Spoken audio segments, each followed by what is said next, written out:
Good morning and welcome to the Point. It is Thursday, September 24th, 2020. Thank you to those of you joining us on the GBN Television Facebook page, the Grenada Broadcasting Network's YouTube channel, the website www.gbn.gd, GBN TV channel 7, 11 and 20, and the listeners of Classic 105.5, 105.9. This morning we are speaking with clinical psychologist Dr. Augustine Panchoo, no stranger to the program. Good morning, Dr. Panchoo. Good morning, Blossom. Good morning to all of our listeners to GBN to the Point. Hope all is well with you. Yes, certainly at this time, everything is good. Good, nice to know. So let's get right into the topic. This morning we're speaking, just this week, the results for 2019 to 2020 CSEC exams was released, and we've had varying degrees of results for the hundreds of students that sat the exams. So I wanted to look at the way forward for these students. So let's first look at what it means, or what it would mean for them to get the results, both those that were successful in all and those who possibly did not pass maybe one or two of those subjects. What would be the next step forward for them? Okay, very good. So I think it's pertinent for us to start off with a congratulatory message to all of the students who were successful at the CXC exams. Not only just the students, but also a congratulatory message to the teachers and principals and hardworking staff of each of the schools who encouraged, who played a part in the success of the students. Because what we have to be cognizant of also, Blossom, is to have an appreciation for the extremely tough times in which the students were preparing for their exams, and subsequently even in writing the exams. These were very challenging times for them, and so everyone needs a congratulation, because I think generally there were very, very good results. I just want to echo the words of the Minister for Social Development in congratulating the students and staff of the program for adolescent mothers who had 100% pass rate. So that amidst COVID and amidst the challenges of life, they were able to do very, very well in that external exam. So now that we have done our congratulations, there is no question that for many the results are not favorable, and as a result, sometimes it can create a lot of uneasiness for the student, sometimes for the families, but very often the families also. They have sacrificed, they have paid, they have waited, they've spent 5 years, encouraging you. And it is kind of a quintessential expectation for students after spending 5 years at a secondary school to do well, and we judge the doing well based upon the number of subjects, CXC subjects that they get. So very often we tie this success to that. Just like a marker, it is the yardstick which we judge a student success. And so this morning, the ministry has not released the statistics yet, but there are some students who have already acknowledged that they have not done well, or that we know of some students who have not done well. And so for those, we are going to focus our discussion a little later on really how to cope, what strategies to use, maybe to secure success in the future, and that kind of thing. But this morning, I think Um, we have to acknowledge that failure and success are all part of life, and very often the world judges us on how successful externally we are. Um, so this morning we are going to talk. I want to introduce something to our listeners and to our listening public this morning, and I want to talk a little about what is referred to as academic resilience. Academic resilience. Academic resilience refer to is a term that we use in psychological circles and psychological thought to refer to a person who when faced with all the challenges um, of academic achievement uses the the challenges to be better prepared for future endeavors in the field of academia. So, for example, we have heard the term success breeds success. In other words, when a person succeeds academically, there is a sort of extrinsic motivation for him to succeed again because a success builds. It's like a ladder. It's in stage. Sometimes it's cyclical, but very often it is in the form of stepping up from one success. And so you see that in with children in school. In kindergarten, there is a little graduation. Then preschool is well, preschool and kindergarten probably the same thing.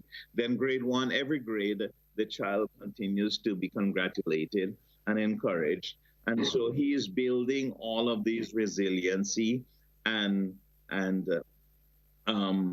using all of the small successes so that when he gets, to Form 5 or to the end of a 2-year stint at TA Marischal Community College, that he or she is able to use all of these successes um, in a cumulative way. And that's what academic resilience is. However, also, there is the other side of it. And that is sometimes when students um, do not do as well as expected, whether from themselves or from teachers and parents, they use failure or poor performance to motivate them so that they can succeed at another stage in life. And maybe that's where I want to take the discussion. For those who did not do too well in the external exam, they will now use the failure, the heartache, the tears, the disappointing faces, the sometimes the ridicule of people who really do not understand that part of life. Um, or people who have higher expectations of them. So they use all of these variables to spur them on and to say to themselves, maybe I didn't work so hard. Maybe I could have worked harder. Maybe I should have spent more time studying. Maybe I should have read the passage that everyone said we needed to read. I recall a funny joke in college, Um, the assignment was to read the book, and somebody went ahead and looked and got a movie on the book and watched the movie and thought that they were going to be prepared for the exam, but the movie was nothing like the book. So of course, what that is going to spell disaster. So very often, sometimes we procrastinate. Students procrastinate. They put things off. They look for shortcuts, and so these are all the variables that can spur them on, that can motivate them so that in future we will use all of these experiences to become successful in the future. So that is what we refer to as academic resilience, that we use failures and hurdles to become better prepared for future successes. How can we help, or what support would be needed for the students who were not as successful as they would have liked, or as they would have hoped, or as their parents would have hoped? Whether it was 2 subjects they pursued or 20. How can, or what assistance can be given to them? Very good question about assistance. Well, first of all, I think um, failure at any cost, whether it is whether you prepared a lot or you probably failed to prepare a lot, whenever we are faced with failure, there is a psychological impact on you, because when you see your friends, when you see others getting awards, and others appearing in the newspaper and on or and television, talking about their success, there's an inherent devaluing of self that comes with failure. And so this is probably the very first place to start helping someone who didn't do as well as we wanted or they wanted to do. So we start off by acknowledging that that yes, you have failed in exams. That does not translate in concluding that you have failed as a human being. And that's very, very important to nurture in our students. Remember, Blossom, that most of the students who wrote exams are anywhere from age 15 to about age 18 or 19. So that's a very vulnerable um, lifespan in their whole development, between 15 and 18. Some are probably 19 years old. And at that time, uh, it is the period of adolescence, and students and children are trying to find themselves. And so a a a positive part of parenting will be to take a child who has not done as well as we wanted him or her to do, and to help him or her to understand that failure in CXC and in external exam does not mean failure in life. And I'm hoping that some young person who did not do excellently in the exam or even did good at all will recognize that I have failed in this part of my life, in this small part of my life, but I am not a failure as a person.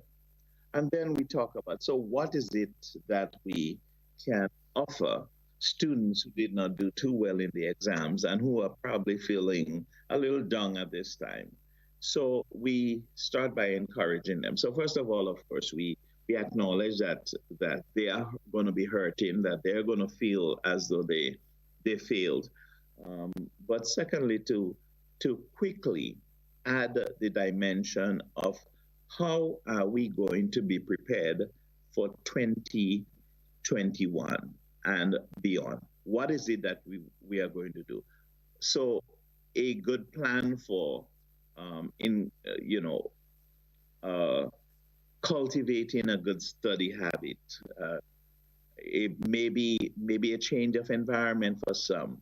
I have had students who in one geographic area didn't do well, and was offered the opportunity to go to a different location, whether it is with different family or different school setting or different home environment. Sometimes it is necessary to have a change in your physical setting or your physical environment, so that you can thrive a little better in the next couple months. Because when you look at it, it's already September, the end of September. In the next 5 or 6 months, basically, people are getting ready and it would be in the preparation stages to write the 2021 examination. So it is a very short turnaround time for children and students to pick up from the feelings of disappointment from this failing part of their life, and to be ready to embrace new learning and new learning opportunities um, for the next 6 or 7 months and be prepared to do well. What about parents? Because there would be parents who are also, or maybe disappointed as well, that their child or children were not as successful as they would have hoped. But I feel like these parents should not really focus on their feelings, but see how best they can help their child or children or charge. What would you say to that? How can parents, what role can parents play at this point? Absolutely, Blossom. I like this. And, when you asked me to come on this program, I was thinking, what what new information that I can share to parents and to students and to young people on a whole, because there are many other young people who have left school already and probably didn't do extraordinarily well and who are still writing a couple subjects so that they can get the 5 or 6 with English and math so that they can move into a different career space. So there are other young people who have left school already. So what I want to talk about, Blossom. So I figured, I said, to myself, let me share my personal experience to some extent. And so I want to venture into sharing, and maybe this is going to be a motivational tool that children, young people, students, adults, and even parents and teachers can glean from and learn from to be prepared to face difficult times or failures and be prepared for future success. What I want to talk a little about is developing, an understanding among teachers, parents, and subsequently students and children, that there is something called in the development, human growth and development cycle, there is a phrase, there is a concept that we use, and we talk about the late bloomer. I'm going to repeat that. The concept of late blooming. Not every teenager is cognitively aware of his or her potential for academic success. Some adolescents mature cognitively at different times to each other. And as a result, a 16 or 17-year-old who has the capacity and the academic acuity to, let's say, do 10 subjects and pass all. Another 17-year-old might even be a sibling, might be a relative or a classmate, may not have the acuity or the cognitive awareness and capacity to do 10 subjects. But he or she, because of all of the pressures of peers and teachers and even parents and even being wanting to succeed themselves, will attempt 10. And because they do not have, they're not blooming yet. That's what the concept is. It's not their time yet to bloom. It is not yet their time because they are maturationally not ready, cognitively not prepared, and academically not at the point where they can succeed. And I want to share my example here about my own academic life. A lot of people look at me and they say, "Oh, well, Dr. Panchoo, you have succeeded, you have, so many degrees, etc., etc." But what I want to share this morning to our listeners, Blossom, is that I never graduated from high school. A lot of people can't believe that I never graduated. I got to Form 4 and I literally dropped out of high school. And I think maybe I was 17 years old and dropped out of high school. But the point about it is that I was I was not a very early bloomer. And maybe it's not because of lack of intelligence at that time and or a lack of commitment. It was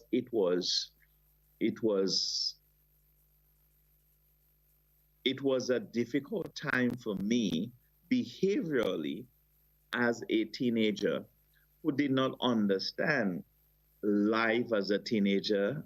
And as a result, I was not ready for academics. I was not ready for academics. I had a nurturing home. I had a encouraging parents, supportive parents, would do everything to have me succeed. But I was not academically, I was not cognitively ready to sit in class, and I did not have the discipline to study and the intrinsic motivation to stay up late at night and to be focused. And so when I got to Form 4, I thought academics were too difficult and terribly hard. And so I left high school, Grenada SDA Comprehensive School at Form 4. And it took me about 2 years in which to gather myself and gather my thoughts and decided, I think my 2 years of wilderness experience, and what I did not know at that time is that I was building academic resilience. It took me 2 years to literally build my academic resilience and to use all of the disappointments of not having, and at that time it was GCO level, CXC was not on the scene yet. And it took me 2 years of being in the wilderness, and then I got up, brushed myself up, and decided, you know what? No. As a young man, still in the teenage years, I think I am now ready. And so externally, outside of school, I wrote several GCO levels, and I was very, very successful at writing them. And it was at that time I got the sense of, yes, I can succeed academically. And the failure of dropping out of school at Form 4 at the age of 17 did not mean that my life was a failure. And of course, history speaks well that I went on to become a teacher after securing several passes at the GC. Elementary school teacher, went on to university, got a first degree, came back to Grenada, started to teach at the high school level, and then went back to study and master's degree, 2 doctorates. And so what I want parents and students to understand is that sometimes we are late bloomers, and 17, 18, 16 may just not be the time where we are prepared emotionally and cognitively to excel academically. And given time, encouragement, and nurturing environment, a supportive environment, well-wishers, people who are praying for you, given all of those variables, then you can find yourself. And finding yourself means that now you are better prepared for future successes. On that note, Dr. Panchoo, let's take a quick break and then we're going to come back and continue the discussion. This is To The Point on Classic and GBN. We'll be right back.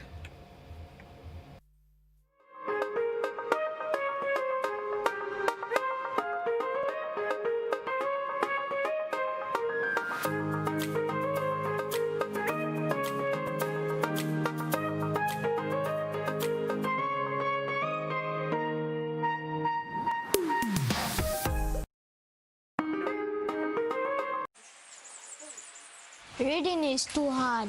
Reading school books is lame. I'd rather read about children like me and cool things. I can read, but sometimes I don't even know why I have to. It makes no sense. Why can't we read about things we like? Reading is the key to unlocking all learning and ensuring that children reach their potential. Here's what the children have to say. Make reading fun.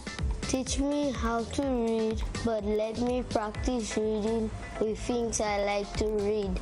Talk with me and read with me, at least for a short time every day.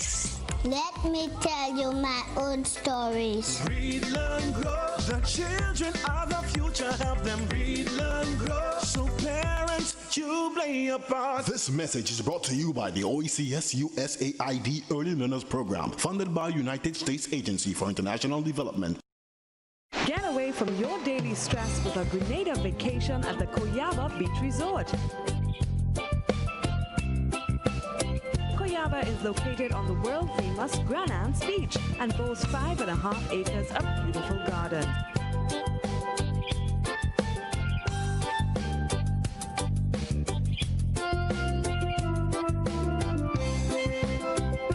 We offer excellent service, good food and drink, well-appointed rooms and friendly staff in a safe environment.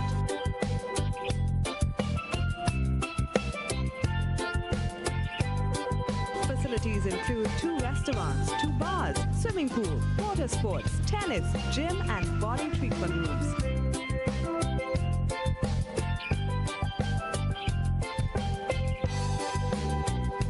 Call 473-444-4129.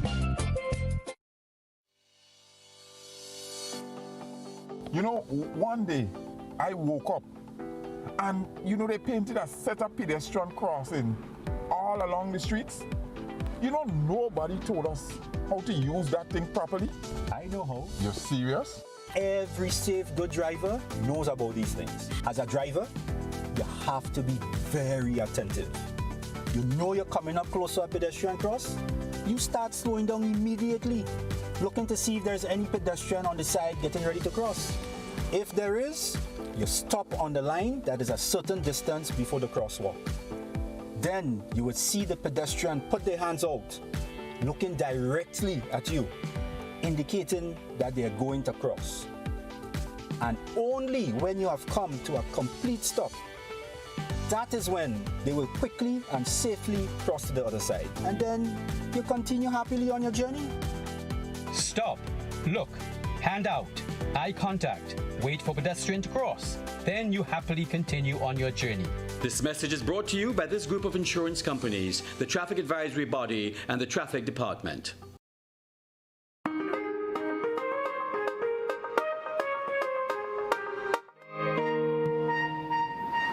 Welcome back to The Point. We're speaking with Dr. Augustine Panchoo, clinical psychologist, looking at CSEC and the way forward for our students. Speaking of the way forward, Dr. Panchoo, know that the results are out and there was a massive, what should I say, a massive movement at TAMCC yesterday for students to sign up. What's the next step for them? If those who were successful in all the subjects that they sat, as well as those who maybe failed 1 or 2 of those subjects, what should be the next step for them? Sorry, Dr. Panchoo, no, I'm not hearing you. All right. So there we go. Back. Right. Yes. Yeah. So we know that TAMCC thrives on, and that's their source of students enrollment. They thrive on the successes of students who have written the CXC. That determines what programs you are able to get into, what status level you are able to sign up for when you know at the end after results come out. So congratulations to all those who were able to get enough subjects to get into their various academic programs. Congratulations. What's the next step? The next step is to buckle down and to appreciate the opportunity that you have now that others may not have had because they did not do as well as you academically. So, let me quickly add this. And for those who did not get missed it by a subject or two, to understand that you have the ensuing, this is the new academic year, to be able to catch yourself, to be able to devote some more time to your studies, and to make every use of every opportunity you have, so that you can succeed, so that next year you can be wonderfully and gleefully ready to enroll in TAMCC to pursue your academic dream. The encouragement or the word of advice I have for students moving forward now is to understand that there are going to be many, many distractions that you are going to face, even for those who have succeeded. You know, there are many distractions that are going to confront you. TAMCC is now going to be a new experience for you. For many, the physical space of TAMCC, the class setting, the teachers, the tone, everything is going to be different from what you had at high school. Now there are some schools that are located close to TAMCC. So in terms of familiarity with some of the physical space, some students may already have that experience. But for many of the students who are coming from the remote areas and the rural areas, coming to school in St. George's, TAMCC, if you choose the St. George's campus, I know there are other campuses, Maryville and Sates. But if you're choosing the St. George's campus, it may be a novelty for you. And as a result, there is a certain newness to it. So there are going to be many challenges that a new student at TAMCC is going to face. And I want you to be prepared for it.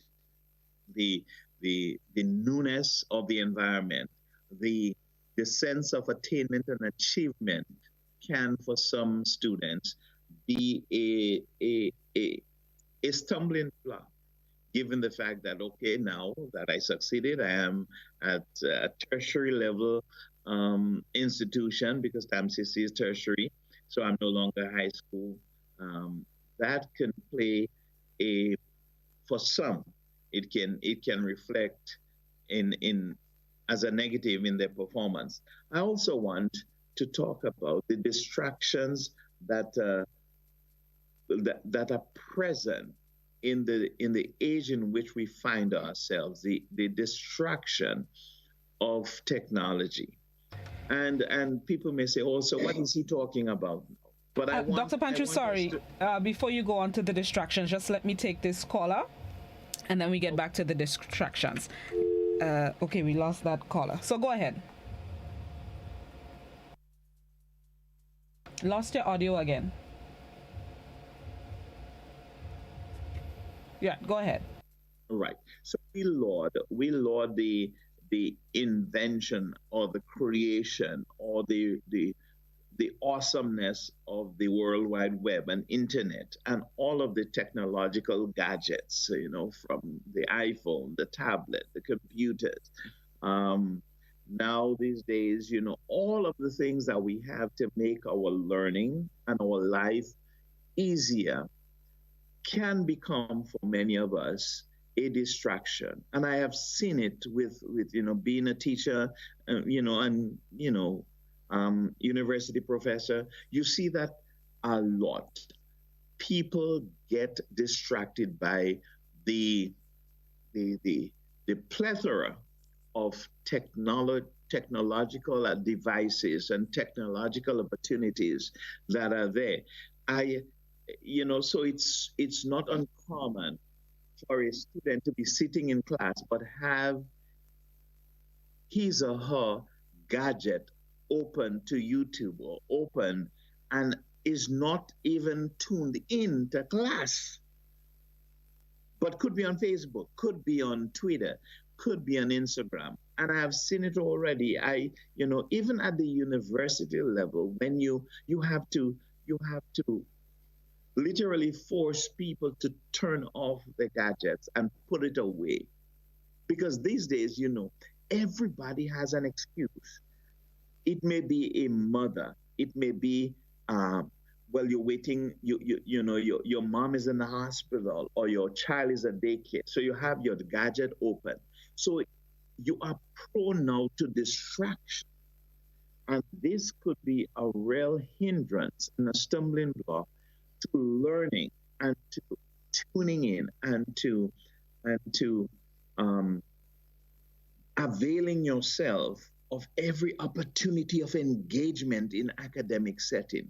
So students, know that you are in TAMCC, you have access to a lot of gadgets that are not allowed in secondary school. And so there is a lot of opportunities for you to be distracted.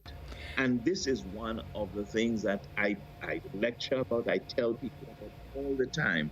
You have to be judicious in your time and in your attention. Because you see, what has happened now, Blossom, is that a lot of students, those who are succeeding, guess what?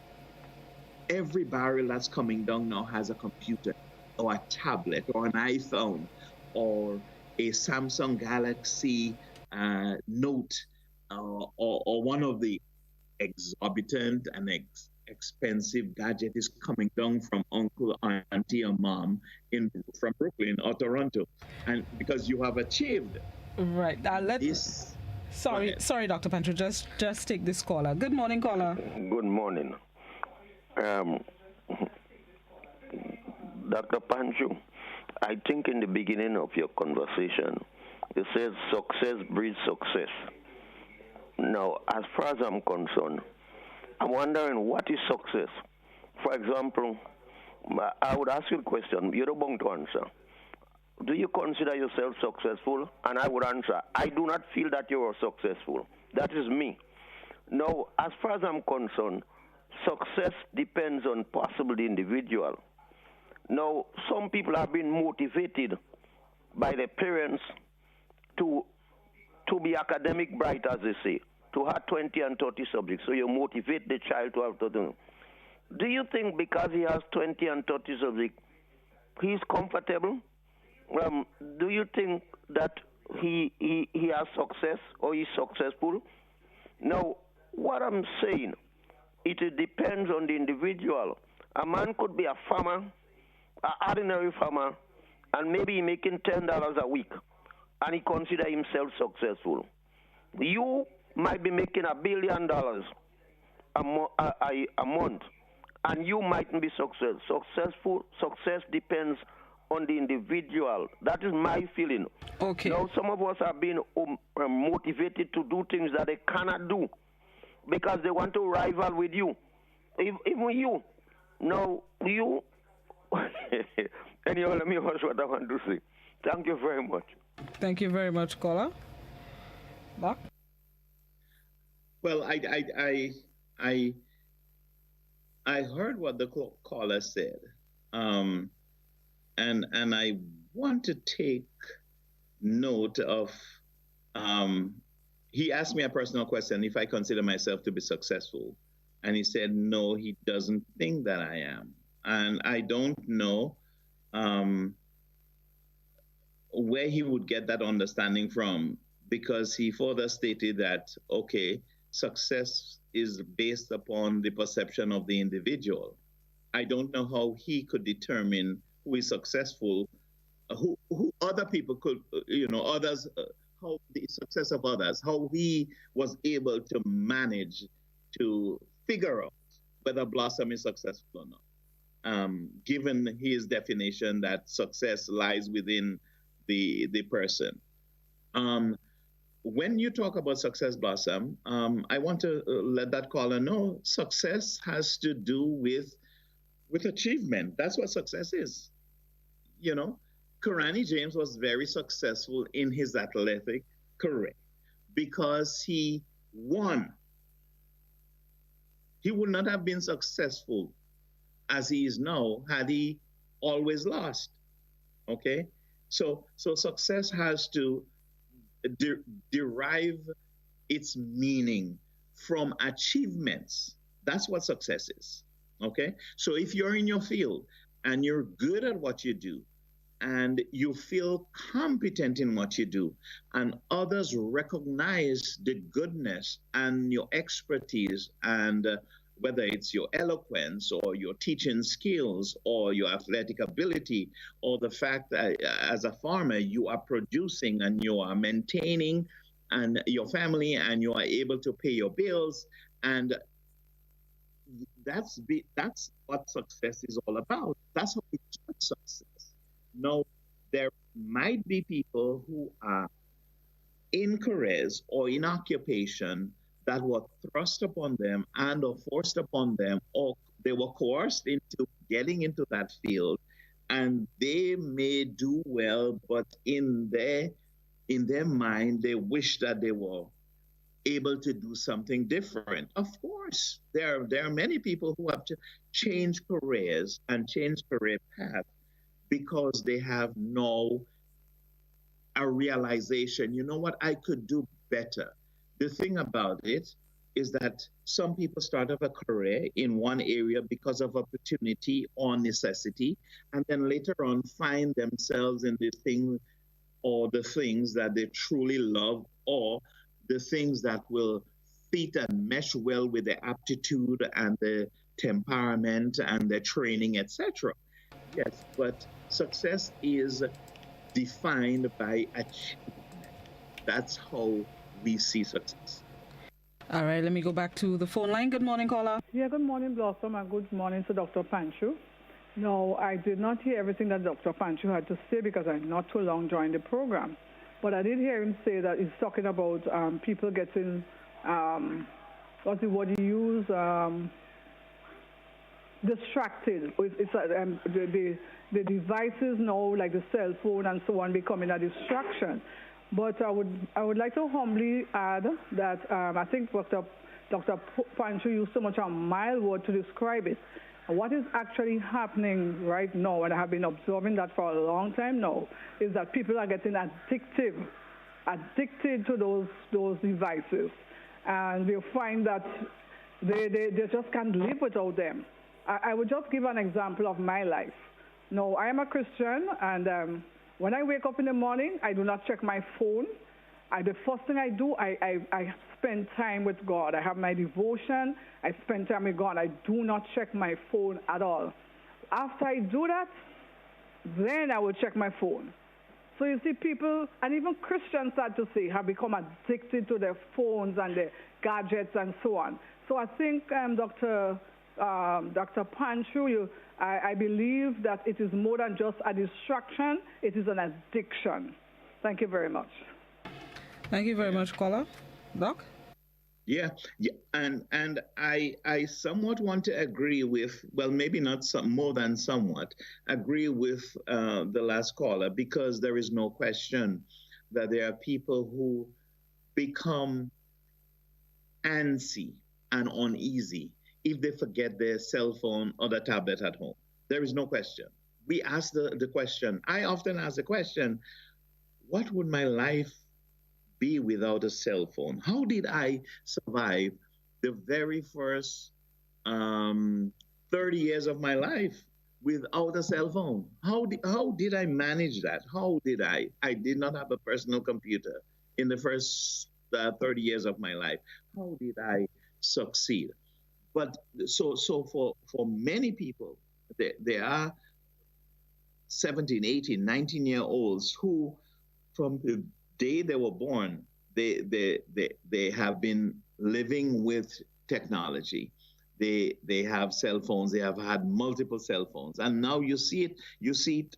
You know, everybody has a cell phone. People are walking blindly into buildings and into each other because they're in St. George's looking for Wi-Fi from every building that they're crossing, because they need to be in tune, in connection, be connected with the family, with the friends, with YouTube, with something that's going on.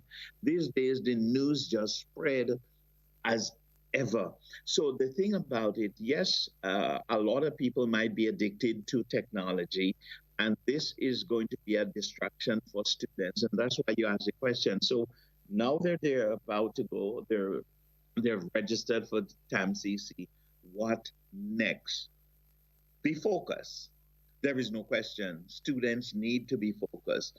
They need to understand the greatness and awesomeness of the internet and all those technologically savvy equipment.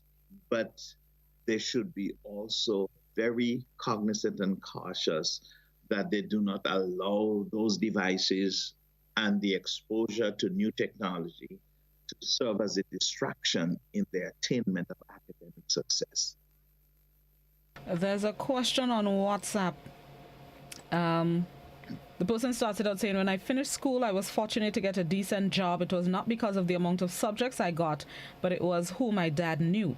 The question is, what do you say to a child with 8+ subjects who do not have that fatherly figure to take them to the other level as I had? Blossom, I hope you listened to yourself this morning. Your word of the day was nepotism, okay? We live in a very small society. So you see, I was listening to you. So we live in a very small society, and there is no question that, Blossom, let me allay the fears of Grenadians. It is not just in Grenada or in the Caribbean. It is like that wherever you go. You know, I lived in the United States for 19 years. Many of the teaching opportunities that I had from universities and colleges, many of them came because I knew somebody who already taught, or maybe one of my professors who is a director or a chairperson of a department, and they know me, and so they know my skills, they know my ability. And so I have been able to get opportunities because of who I know, even in the great United States. So think about it. In Grenada, it is not different. There are going to be people who are going to be afforded opportunities because of bloodlines and kinship and familiarity and people who know you. There is no question that this is going to happen. And I am not saying it shouldn't, because when you know somebody and you know their skill, that's why people, after you teach, even in the community in which you grew up, people come to you and say, Blossom, I'm sure, can you write me a reference letter? Because you know me, you know my skills, you know my ability, you know everything about me, you saw me growing up, etc., etc. And so, yes. So if there is an opportunity in the area where you are and you know that person has done well academically and they're looking for an opportunity to get to a career, the first person you would think of is, hey, let me call Judy, let me call Samuel or John, because I know him or her. And so, yes, there are opportunities that are going to come to you students, to you young people, because of who know you and whom you know. Be prepared for that. And sadly, there are some people who may not be known. That means that their academics and their resume and their demeanor and the interview skills are going to be what they are going to be judged upon to be afforded certain opportunities. This is a fact of life. Facebook question. In Grenada, there are some parents with the idea of success being a doctor or a lawyer, a nurse. That child will push themselves to please that parent because of these professions. They saw it as being successful instead of having a skill such as carpentry or masonry, etc. What would you say to the parent that pressure that child to be what they want and not what the child may want? And this is a perennial battle, listeners and Blossom. This is a battle that has existed forever. Skill training and academic training. Now, they go hand in hand. There is no question that an academically inclined person, a person who can Not everybody could write 10 and 12 subjects, Some people can only, it's 5 you could do. And focus on 5 and get 5. And there are people who can do 12 and 15. I saw one young man, 21 from Jamaica, and I'm saying, listen, young man, what is wrong with you? Well, of course, I know what is wrong with him. He's obsessed with success, which is good. And people need to be obsessed with success. And that's why I say success breeds success. But so the question here is, people judge certain professions as being the go-to ones, the one that I want my child to be a doctor, a lawyer, because we tend to associate money and fame with success. And sometimes it may be true, but a lot of times, or sometimes it may not necessarily be true. I want persons listening to me this morning to have an understanding of this. Skills training is probably equally, not probably, but is equally important for the world and for many as academic training.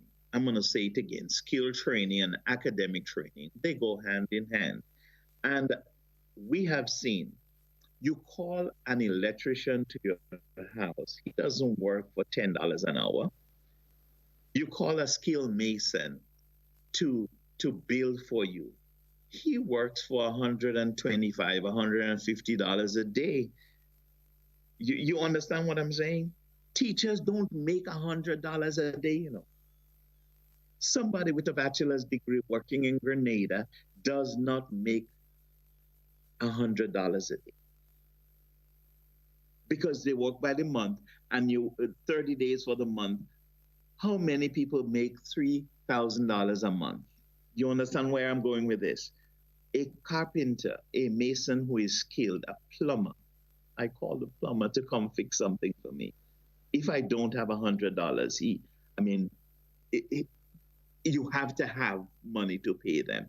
And so we have to, parents, teachers, and even the and I'm saying this passionately, the self-imposed restriction that students place upon themselves, that there are certain careers, I don't want to be that, because there's looking at, you go into the business world and you make a lot of more money than teaching. You go into certain areas of operations in Grenada, and they see someone buys a new car, and they're thinking, that is what I want my life to be gauged against. And so please, parents, please, students, afford yourself to technical training, technical skills. And while you're at it, while you're doing the academics and technical, build your emotional intelligence. That is the street smart. That is the smarts to deal with people, the smarts to look at somebody and to be empathetic, and to be able to balance your checkbook and to have respect and courtesy. Build those skills as you build technical skills and academic skills. As we wrap up, Dr. Panchoo, any final thoughts for parents, students, the next step in the journey? The next step in the academic journey, whether it is skills training you're going to TAMCC to do, or you're going to do pure academics, or a combination thereof, or some students have been waiting to enroll in St. George's University. And of course, there are many parents who have been waiting for the results so that they can turn in the application to universities in the United States, North America, and elsewhere, and even in the Caribbean, UWI, etc., University of Guyana. I want to congratulate all of you who have been successful, teachers, parents, students alike. I also want to say to those who were not that very successful as their peers and others, it is not the end of your academic journey. Like me, you can be a late bloomer and give yourself another opportunity to go at it. When you fail once, you try again. That's what we do. We brush ourselves up. We take off the book. Put on the books. We turn off the distractions, and we become focused because we want to be successful in whatever we do. So congratulations to teachers and students. Congratulations to parents for sticking there with your children. I wish everyone success. I wish everyone achievement, and I wish everyone the best, and have a great day in your new environment and your new opportunities. And do you have yourself a great day today in whatever you do today, Dr. Panchoo? Okay, thank you. Yes, I'll be doing a lot of productive stuff today. Thank you, Blossom, and have a great day. Thanks, you too. And thank you so much for your time. Enjoy.